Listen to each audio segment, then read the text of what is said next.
Right, so we're going to take a look at this video that's trending here, a Game of Thrones crossover with Sesame Street. Did it sink in yet? Do you find that strange? Just a little bit? Are you thinking critically? Because if you don't find that strange, there's something wrong with you. It means you're not thinking. This is a very strange occurrence. Now, of course, Game of Thrones, the last final season here, the end game season is here, and there's a new episode airing tonight. So, where the herd is going to be focused. And if the herd isn't all focused, well, they'll get you here, they'll get you there, they'll get you wherever they can. So we have the Sesame Street YouTube channel promoting this crossover in which one of their characters appears on the set with two of the biggest stars of Game of Thrones, Tyrion and Cersei Lannister here. And they're discussing respect. So I'm going to play a little bit, YouTube community. No copyright strikes. This is 100% nonprofit educational purposes. Just to give a gist of what I'm showing here. You can't ignore me forever. I only want what's best for Westeros. And I only want for you to not get what you want. See? This is why you don't have any friends. Listen if you are. Will Miss Cersei try to listen and understand what Mr. Tyrion is saying? All right, so hopefully you get the gist of it there, right? Now, people are really dumb because people aren't thinking. And if people are thinking, they're going to be like, well, who is this for? Is it for the kids that watch Sesame Street? Because the most violent show in the history of television is Game of Thrones. Arguably the most violent and most sexually provocative and most graphic depictions of violence I've ever seen in a television show by a country mile, including people getting their heads squashed like melons, right? People getting castrated, decapitated. I mean, now you might be like, well, what's the big deal? Well, according to the interweb, the format for Sesame Street is to appeal to a certain demographic of kids. And I went to look this up, being the critical thinker that I am. Because I'm like, well, wait a second, what is Sesame Street? Isn't that for little kids? It's like, yeah, it's for 3 to 5-year-olds. They found that although the show was produced for 3 to 5-year-olds, children began watching it at a younger age. As a result, the target age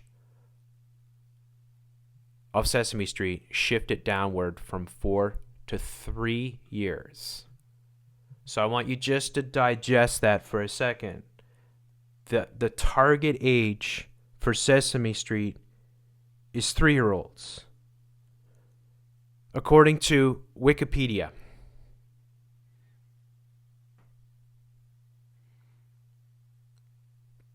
So the show that is targeted for 3-year-olds is featuring cross promotions with the most violent show in the history of our planet.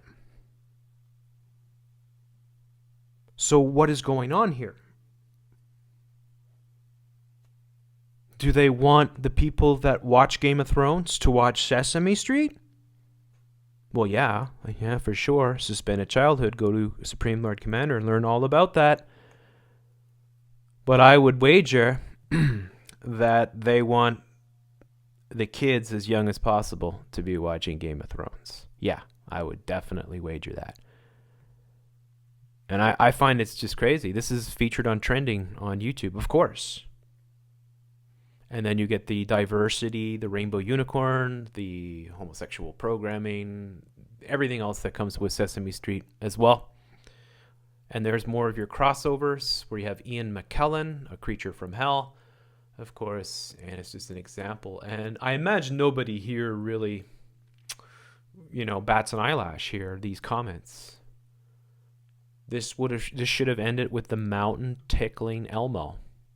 Isn't it interesting? The guy that used to voice Elmo was a convicted pedophile, if I'm not mistaken.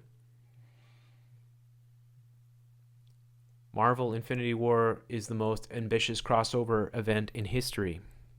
And then HBO, I presume, is hold my beer. Is that the saying that we're supposed to say? Weddings. Elmo loves weddings. And red is Elmo's favorite color. Of course, she's referring to the red wedding. So the symbolism of the Elmo character here is interesting if you're not familiar with Game of Thrones and what the red wedding symbolizes. You also have your pillars on either side, showing off your Babylonian Freemasonry. And also, it's interesting. Tyrion and Cersei, we need to stop drinking. The two characters here that are brother and sister, that in the story, they hate each other. This is the more righteous character, the imp, because diversity matters and all that. And they want to promote minorities over majorities in every way, shape, and form. These two characters hate each other, but they're all also both extreme alcoholics. And I show how all your entertainment promotes alcoholism and drug use all the time. Yeah, all the time. It's out of this world. So, I found that really interesting. When I saw this in my feed, I was like, wait a second, are you serious? Here's Sesame Street doing crossovers with Game of Thrones. 2019, the planet is Earth. I look forward to reading your comments. If you can, please come and support me at Patreon. Links in the description. Make sure you're subbed to all 3 of my channels, and have a wonderful day. All the best.